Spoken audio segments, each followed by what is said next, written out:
Now you can receive any Solana token in Exodus Mobile. If you want to learn how to do this on desktop, click the link above. To start, head over to solscan.io and look up the token you want to send to your wallet. I'm going to search for Grape, but you can search for Mango, Star Atlas, or any other Solana token. Tap the token to open its profile summary and copy the token address. Open Exodus and tap the dashboard icon. Tap on Assets, tap the three dots, and tap Add Custom Token. Paste the token address you copied from Solscan and tap Continue. Tap Add Token, and that's it.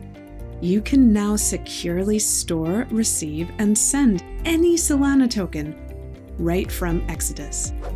Now you're ready for the next big Solana meme coin. Thanks for watching, everyone. We got a lot more videos for you, so just click any of these to keep watching.